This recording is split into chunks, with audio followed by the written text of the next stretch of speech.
진실한 사람을 좋아해요. 진실하지 않으면 신뢰가 가지 않거든요. 믿고 함께 해야 되는데 믿을 수가 없는 거예요. 그래서 사람들은 진실한 사람을 좋아하는 거죠. 하나님께서도요, 진실한 사람을 좋아하십니다.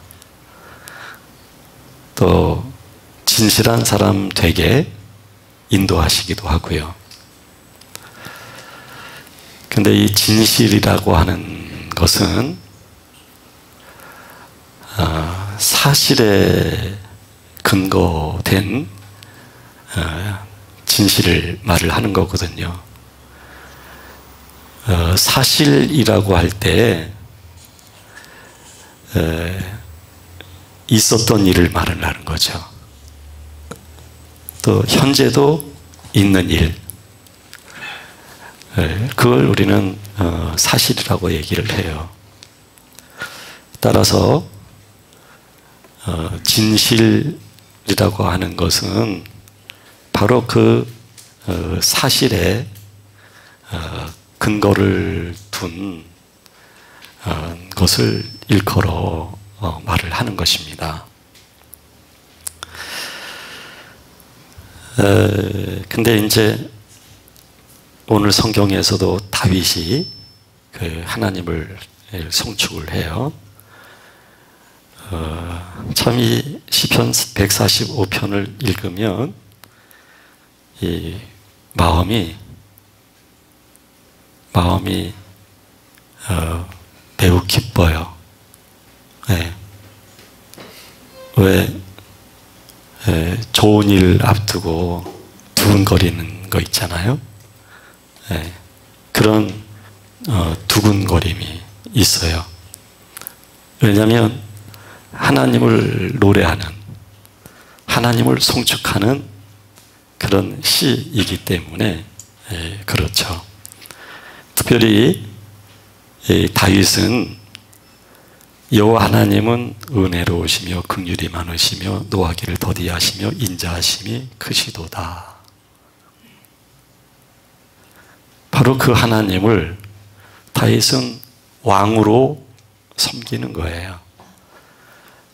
그리고 그 여호와의 이름이 영원히 송축되어지기를 원해서 노래하는 거예요. 그런 다윗이 어떤 말을 하냐면, 그 하나님께서는 진실하게 간구하는 모든 자에게 가까이 하시는도다, 이렇게 말을 하고 있어요. 그러니까 하나님은 진실한 사람, 이 간구라는 게 진실한 사람이어야만 진실한 간구가 나오는 거예요. 그래서 진실한 사람에게 하나님은 가까이 계신다, 함께 하신다라는 얘기가 되거든요. 근데 이 진실이라고 하는 것은요, 하나는 윤리적 관점에서의 진실을 말할 수 있어요. 그러니까 윤리적인 개념에서의 진실이죠. 그것은 사실을 사실대로 말을 하는 거예요. 자신이 불이익이 주어진다 할지라도 거짓말을 하지 않고 사실을 말하는 것이죠. 이게 진실이에요. 사실 우리가 그렇게 진실되게 살아야만 되는 사람들이에요. 거짓으로, 즉 자신의 말을 더 상대에게 믿게 하려고 거짓말을 하거나 그럴 수 있잖아요. 자신의 어떤 이익을 위해서 거짓말을 하거나 그럴 수 있잖아요. 근데 사실은 정말 사람이라고 한다면 진실해야죠. 진실한 사람은 사람들이 잘 알아요. 말을 할 때 보면 이 사람이 진실한 사람인지 거짓말장인지 그걸 알아요. 그래서 우리는 윤리적인 차원에서 사실 진실해야 될 사람이면 틀림이 없어요. 그러나 그리스도인의 진실이라고 하는 것은 윤리적 그 개념에서의 진실하고는 달라요. 이 윤리적 개념이라고 하는 것은 사실적인 환경, 사건, 일에 근거를 둔 진실성이거든요. 그런데 사실 우리가 살고 있는 이 세상이라고 하는 거는요, 가공된 사실이에요. 사람에 의해서 만들어진 실제라고 할 수가 있는 거예요. 그러니까 내가 살고 있는 이 현실이라고 하는 거는요, 가공된 거예요. 그래서 우리는 사람과 사람의 관계에 있어서 가공된 현실이지만 이 가공된 현실에 대해서 진실되게 이야기할 필요는 있어요. 하지만 우리는 가공된 현실에 실제 살고 있는 일반 사람들처럼 살아가는 사람들이 되면 그건 진정한 의미에서 그리스도인이라고 말할 수가 없는 거예요. 그리스도인은 가공된 현실을 부정하지는 않지만 가공된 현실을 쫓아가는 사람들이 아니거든요. 이 가공된 현실 속에 하나님은 하나님의 영적 실제를 실현시키시기를 원하시는 거예요. 그래서 하나님은 하나님의 나라를 가공된 현실 속에 현재화 시키시기를 원하시는 거예요. 물론 하나님의 나라는 미래적인 나라예요. 그래서 하나님의 나라는 동시성을 갖고 있어요. 미래성과 현재성을 가지고 있는 거죠. 그래서 우리는 미래적 하나님 나라를 바라보며 살고 있지만, 그러나 그 미래적 나라는 미래적 나라로만 있는 게 아니에요. 미래적 나라는 하나님이 계시는 나라거든요. 하나님이 계시는 곳이 하나님의 나라예요. 근데 하나님은 오늘날도 영으로 우리 속에 오셔서 살고 계시거든요. 우리 가운데 오셔서 살고 계셔요. 이게 바로 현재적인 하나님의 나라인 거예요. 그래서 우리는 가공된 현실에 우리는 살아가는 사람들이 아니라 가공된 현실 속에 임해 있는 현재적 하나님의 나라 안에서 살아가는 사람들인 거거든요. 그래서 우리는 현실을 부정하지는 않는다는 얘기예요. 그 현실을 우리는 외면하지는 않아요. 거부하지는 않아요. 그러나 가공된 현실에 인간이 살아야 되는 성향적 요소들을 거부하는 거예요. 왜냐하면 우리는 가공된 현실 속에 임해 있는 현재적 하나님의 나라 안에 살고 있는 사람들이기 때문에 그런 거예요. 근데 우리는 그런 의미에서 현재 임해 있는 하나님의 나라에 하나님의 사람으로서 살게 되어진다고 한다면 그게 바로 진실한 사람이에요.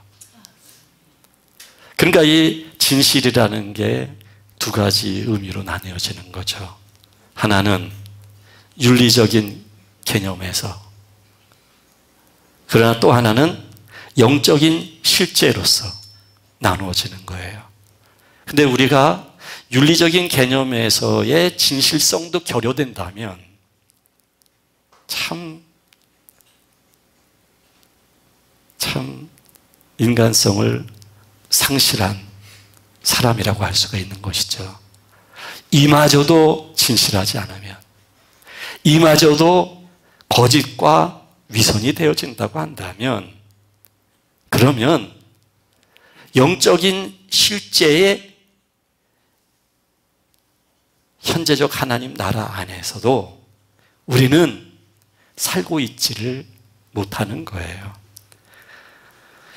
여러분, 바리새인과 서기관들의 그 종교적 열심과 그리고 율법을 아는 지식과 그에 따른 지혜가 굉장한 사람들이었거든요. 예수님이 바리새인과 서기관들을 나무라셨기 때문에 마치 그들 머리에 뿔이 있을 거라고 우리는 생각하잖아요. 근데 사실은 어떤 종교적 행위, 율법적 행위의 측면에서 본다면 우리보다 더 월등하게 난 사람들이에요. 그래서 그들의 그 율법적 의의라고 하는 것, 윤리적 의의라고 하는 것은 굉장히 뛰어나요. 그런데도 불구하고 우리 주님이 독사의 자식들아, 이거는 조금 순화된 표현이에요. 독사의 새끼들아, 이렇게까지 거짓과 위선자다. 그리고 그들의 의의는 하늘나라에 갈 수가 없다. 이렇게 말씀을 하고 있는 거예요. 왜냐하면 그 또한 가공된 현실 속의 종교성이기 때문에 그런 거예요. 그러나 영적인 실제성이 우리가 조금 미약하고 그들보다 행위의 어떤 의로움은 많이 못 미친다 할지라도 믿음 안에서 우리가 영적 실제를 사는 사람이 되어지게 되면 바리새인들이 가지고 있는 의의를 뛰어넘은 의의가 된 것이고 그 의의를 통해서 구원을 얻게 되는 거예요. 그래서 여기서 중요한 건 뭐냐면 내가 어떤 사람이냐 이거예요. 내가 어떤 존재가 되느냐 하는 얘기예요. 가공된 현실은 가공된 현실 속의 사람이에요. 사람이 현실을 가공했지만 그러나 사람이 가공된 현실에 지배를 받는 거예요. 그 정도의 존재예요. 그러나 영적 실제성 속에 임재해 있는 하나님의 나라 속에 살아가는 그리스도인들은 영적인 존재인 것이에요. 그래서 세상적인 존재와 영적인 존재는 다른 거예요. 세상적인 존재는 아무리 애를 써도 가공된 현실에서 벗어날 수가 없어요. 이 안에서의 종교성을 가지고 있는 바리새인과 서기관도 자신들이 가지고 있는 종교성으로는 벗어날 수가 없는 거예요. 존재가 가공된 현실적 존재이기 때문에 그런 거예요. 자기에 의해서 만들어진 존재, 세상에 의해서 만들어진 존재, 세상 사람들이 추구하는 것을 바라보며 살아가는 존재, 성공을 바라보며 살아가는 존재, 자신의 본능, 자신의 욕망, 자신의 욕구에 의해서 살아가는 존재, 이 존재는 그 존재 밖을 벗어날 수가 없는 거예요. 그래서 그 사람은 미국에 있어도 그 사람이고 한국에 있어도 그 사람이에요. 저 러시아에 가 있다 할지라도 그 사람은 그 사람이에요. 그 사람으로 살아가는 거예요. 그래서 어떤 존재가 되느냐가 그래서 중요한 거예요. 하나님은 우리들을 얻기 위하여 역사하시는 이유가 가공된 현실 속에 있는 존재를 끌어내셔서 새로운 피조물, 의와 진리로 지으심을 받은 피조물, 구습을 쫓는 옛사람이 아니라 하나님 아버지에 의한 새 사람 되게 하시기 위하여 역사하시는 분이거든요. 그래서 하나님은 우리 안에 자신을 끝없이 주시기를 원하시는 거예요. 하나님 자신을 우리들에게 허용하시는 거예요. 하나님 자신을 허용하셨는데 허용된 하나님의 영으로 우리 안에 깊이 들어오시기 위해서는 가공된 현실에 의하여 만들어진 육체라고 하는 소욕과 속성과 그 존재가 가지고 있는 성향들이 예수 그리스도의 십자가에 의해서 죽어야만 되는 거예요. 그래야만 우리가 영적인 존재로의 출생이 되어져야만, 그래야만 우리가 진실한 사람이 되는 겁니다. 그래서 하나님이 우리를 이렇게 다루어 가시는 거예요. 우리가 원하는 대로. 왜 하나님 왜 이렇게 안 해주셔요? 왜 안 해주셔요? 내가 그 교회도 열심히 그래도 요즘 나가잖아요. 왜 안 해주셔요? 내가 다른 사람보다 그래도 조금 더 구별되게 살려고 하는 거 하나님 아시잖아요. 근데 난 너무 불편하네요. 저런 일들이. 왜 자꾸 이렇게 불편한 일만 자꾸 생기나요? 불편해야 돼요. 내가 어떤 사람, 즉 영적인 사람이 되기 위해서는 불편해야 돼요. 어찌 불편과 부담과 통증이 없이, 죽음이 없이 존재 자체가 바뀌어질 수 있겠습니까? 외모는 그대로 있다 할지라도 우리의 속사람이 달라지려면 불편해야 돼요, 여러분. 자꾸 우리는 불편한 거를 싫어하지 않아요. 가급적이면 짧기를 원하잖아요. 벗어나기를 원하잖아요. 근데 불편해야 돼요. 아유, 목사님 죽겠어요. 못 살겠어요, 정말. 언제까지예요? 도대체 언제까지? 언제까지긴 언제까지예요? 죽을 때까지죠. 가공된 현실 속에 살아가는 그 존재의 옷을 벗을 때까지죠. 하나님이 정말 무서운 게 뭐냐면요, 내가 원하는 걸 응답해 주시지 않은 게 아니에요. 내가 가공된 현실 속에 사는 그냥 그 충실한 그 세상에 진실한 사람 되어지는 거, 이게 무서운 거예요, 여러분. 이 세상 사람으로서의 가치와 자기 철학과 자기 신념과 자기의 삶을 정확하게 살아가는 거, 이게 정말 무서운 거예요. 그러면 이 세상에서 못 나와요.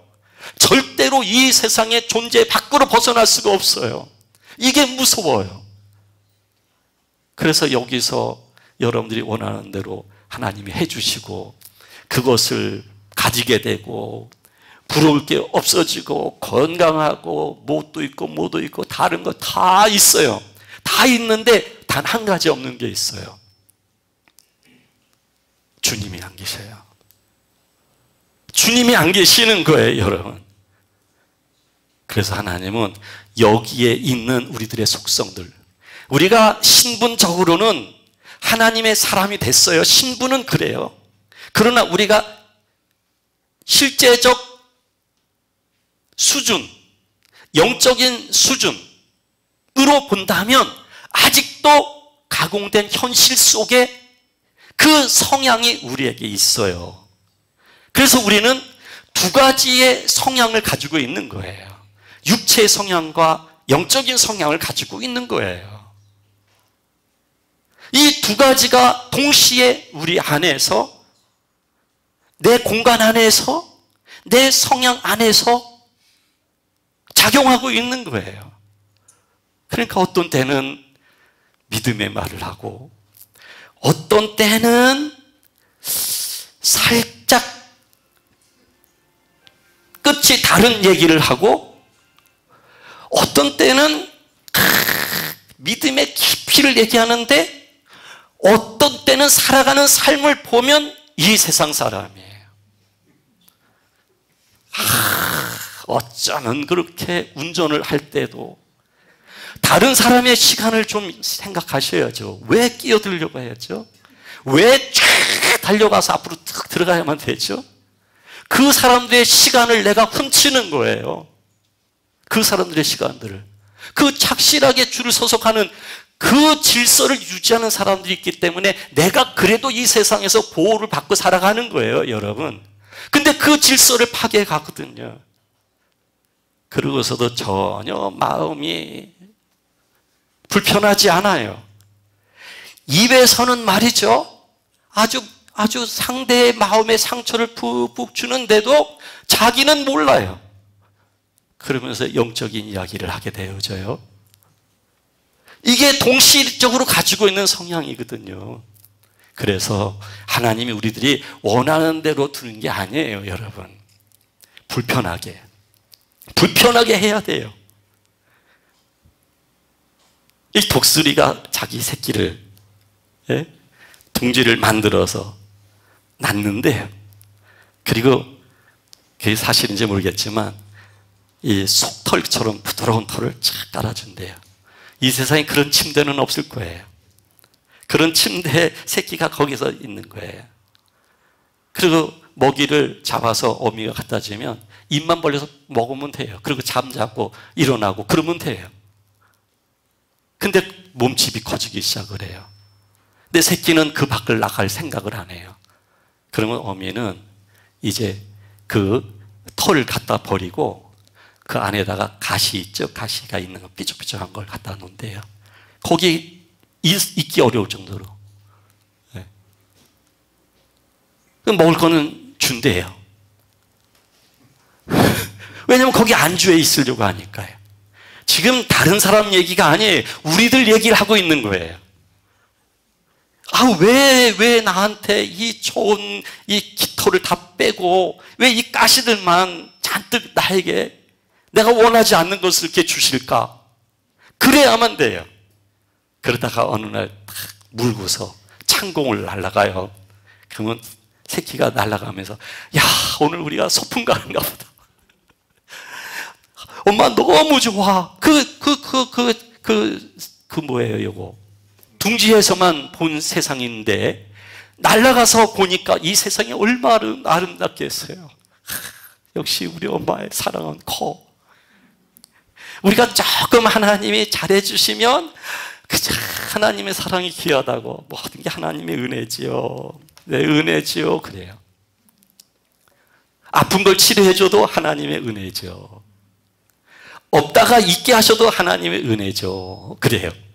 지금 이 새끼가 다 우리 엄마의 사랑이야. 우리 엄마가 참 놀라워. 이 사랑이 큰 분이야. 내가 한못하면 오해할 뻔했네. 개몬 줄 알 뻔했네. 왜 그렇게 속도를 다 가져가나, 다 버리나, 그렇게 오해를 했는데 이 소풍을 데리고 나가니까 역시 우리 엄마야. 근데 높이 올라가도 무섭지 않았어요. 아주 안 무서웠어요. 하나도 안 무서웠어요. 근데 탁 놓네요. 떨어지는 순간에 배신당했다고. 진짜 우리 엄마 맞냐고. 나 죽겠다고 소리를 지르면서 그냥 팍 떨어지는 거예요. 네? 그리고 이 땅에 탁 떨어지면 어떻게 되겠어요? 죽잖아요. 그러면 높은 데서 그 어미 독수리가 이렇게 대회를 하고 있다가 쏜사가서 쫙 내려서 다시 낚아채고 또 올라가는 거예요. 그러는 이유가 뭘까요? 날아가는 거예요, 이렇게. 이 날개에 이제 근육이 생기고, 그래가지고, 너도 이렇게 날아서 나처럼 먹이를 스스로 잡아서 먹어야 된다. 그리고 높은 창공 위에 올라가서, 독수리 높은 창공 위에 올라가서 밑에 먹구름이 껴있고, 구름쾅쾅 해도요, 위에서 유히 잘 찬란한 태양을 받으면서 유유히 나르거든요. 그렇게 너도 나르라 이거예요. 하나님께서 우리를 그런 의미에서 인도하시는 거예요. 강동된 현실에서 잘 되기만을 바랄 일이 아닙니다. 불편해야 돼요. 그 불편을 통해서 내가 하나님 아버지를 알거나 하나님 아버지의 사랑으로 존재의 그 근본 자체가 바뀌기 시작하면, 그러면 나는 나로서 살고 싶은 마음이 없어져요. 즉 내 욕망대로 살고 싶지가 않아요. 내가 지금까지 살아왔던 그 습관과 그 마음 따라 살고 싶은 마음이 없어지는 거예요. 점점 말도 그렇게 말하고 싶지가 않아요. 그렇게 말을 하면 불편해요. 죄를 지어도 불편해요. 남한테 조금만 피해를 줘도 불편해요. 이제는 도움을 주는 사람, 그리고 살릴 수 있는 언어를 할 줄 아는 사람이 되어져야만 행복한 사람이 되는 거예요.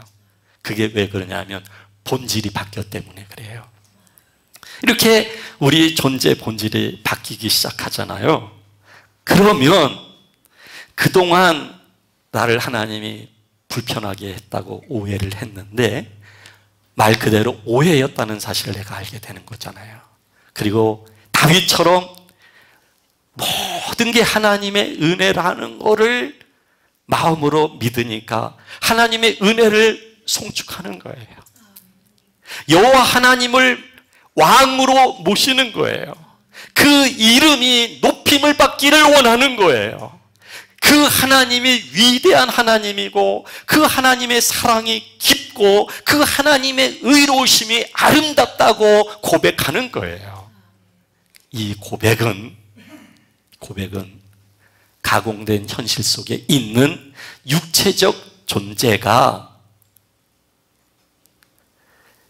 사실에 입각하여 사실을 말한 진실한 사람 정도가 아니라 이제는 영적 실제의 영적 존재로의 변화가 온 사람이 되다 보니 이제는 이 세상 아닌데도 불구하고 영적인 존재로서 살아가게 되잖아요. 그게 바로 진실된 삶이에요. 그게 바로 진실한 사람이 된 거예요. 진실한 사람은 진실한 고백을 하게 되어 있어요. 하나님께 하는 고백 자체가 자신도 모르게 아버지의 뜻을 구하게 되어져요. 내가 가지고 있는 욕망을 예전에는 절박함으로 기도했는데 이것 아니면 죽어요 라고 했는데 이제는 그것이 없어도 살아요. 왜? 하나님을 믿기 때문에. 하나님이면 나는 모든 것이 전부가 됩니다. 더 이상 세상의 문제가 내게 영향을 주지 않습니다. 그래서 하나님 한 분이면 됩니다. 이 마음이 저절로 생기는 거예요. 그런 마음으로 하나님께 고백하고 기도를 하게 되는 거예요. 진실한 존재가 진실한 고백을 하게 만드는 것이죠. 이 진실한 고백은 진실한 언어를 말하게 만들고 진실한 행동과 삶이 되게 하는 거예요. 하나님은 우리들을 이렇게 진실한 사람들이 되어지도록 하나님 우리를 변화시키시기를 원하는 겁니다. 우리가 조금 전에 말씀드린 것처럼 가공된 현실 속에 성향을 우리가 아직 갖고 있다 할지라도 아주 분명한 것은 하나님의 인도 속에서 영적 실제로의 사람으로 변화된 게 있잖아요. 그래서 우리 내면에서부터 고요함과 평안함과 그리고 하나님을 신뢰하고 하나님을 사랑하는 마음이 있잖아요. 그러면 무서울 게 없어요. 우리 안에 있는 이 진실한 고백이 이 세상적 또는 육적 성향들을 녹일 거예요. 이 생명이 죽을 것을 삼킬 거예요. 마침내 하나님의 거룩한 사람으로서의 삶이 조금씩 나타나기 시작하거든요. 그러니까 자기가 자기를 보면서 놀라는 거예요. 예전에 이런 마음이 없었던 사람인데, 예전에 이렇게까지 하나님을 사랑하지 않았는데, 예전에는 하나님을 믿으려고 아주 열정적으로 노력했는데 이제는 자연스럽게 믿어지다 보니까, 그러니까 자기가 자기를 보고 놀라는 거예요.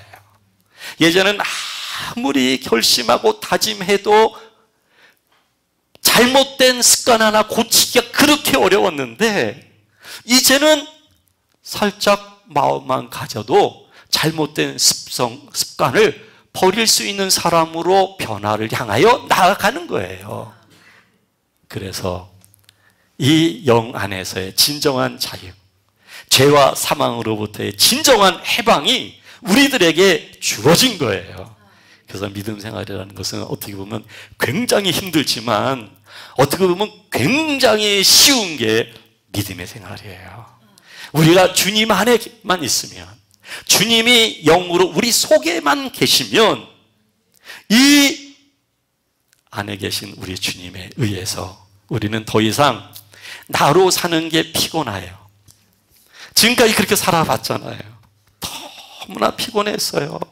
별말 아닌데 함께 사는 사람이 한 얘기가 속상하고 상처가 되고 괴로웠는데, 근데 그거는 여러분, 그분의 말이 파괴력이 있어서가 아니에요. 내가 주님의 마음을 입은 내가 그 주님의 마음으로서의 온전한 삶이 이루어지지 않기 때문에 그런 거예요. 그래서 싫은 거예요, 여러분. 그래서 문제가 나예요, 나. 그분이 아니라 그분은 나에게 확인시켜 주는 거예요. 지금 그분이 나를 확인시켜 주네요. 지금 이분이 나를 데리고 창공으로 올라가는 거예요, 지금. 그리고 던져요. 근데 이분은 그 다음에는 방법이 없어요. 근데 하나님이 우리를 이렇게 보호해서 또 데리고 오시는 거예요. 그래서 여러분, 우리 마음에서 그분 자체가 고마워져요. 그 혼자서 눈물을 흘려요, 그분. 옛날에는 왼수라고 생각하고, 어떻게 하면 저 사람을 벗어날 수 있을까? 어떻게 하면 지금의 현실에서 내가 벗어날 수 있을까? 항상 얼굴이 그냥 이렇게 돼가지고 살았는데, 이제는 고마워져요. 물론 집에 문 열고 들어가서 그 사람 얼굴 보면 싸늘해지는 마음이 없잖아 있어도, 그래도 예전처럼 원수처럼 대하는 마음이 없어져요. 그렇게 점점 이제는 그분을 더 사랑하는 마음을 갖게 되는 거예요. 이게 하나님이 우리를 이끌어 가시는 방법이에요. 우리 그런 변화들을 부분적이지만 그렇게 맛보며 살아가고 있잖아요. 우리의 진정한 믿음의 맛은 변화 속에서 생명과 영으로 사라지는 자그마한 삶의 하나하나, 소소한 삶의 하나하나 속에서 우리는 그런 것들이 우리의 이제는 양식이 되는 거예요. 세상 것이 아니라 그런 것들이 우리 양식이 되는 거예요. 그 양식이 우리의 속사람을 더욱 강건하게 하고 나를 의와 진리의 사람으로 만들어주는 거예요. 진실한 고백이라고 하는 건 진실한 사람이 될 때 흐를 수 있는 거예요. 기도할 때도 더 이상 옛날 익숙한 기도하지 마셔요. 주기도문도 달달달달 자동스럽게 그냥 녹음기 틀어놓은 것처럼 그렇게 하지 마세요. 그거는 전혀 우리를 못 이끌어요. 주기도문을 하더라도 진실한 고백이 되게 해야 돼요. 내 언어가 있어야 돼요. 하나님 아버지에 대한 내 언어. 내 언어는 하나님의 다루심 속에서 내가 하나님을 알게 됐고 그게 나의 언어가 되어서 그 언어, 그건 내면의 진심이에요. 그 진심으로 하나님 앞에 고백하는 거예요. 그 고백이 나를 이렇게 이끌어서 더 하나님 안으로, 그리고 하나님은 진실한 고백하는 우리들에게 더 가까이 우리 안에 임재하셔서 우리와 함께 사시게 될 것입니다. 하나님은 사랑이시고, 하나님은 은혜가 넘치시는 분이시고, 하나님은 실제적 우리의 아버지로서 우리를 영원토록 인도하여 주실 것입니다. 기도하겠습니다.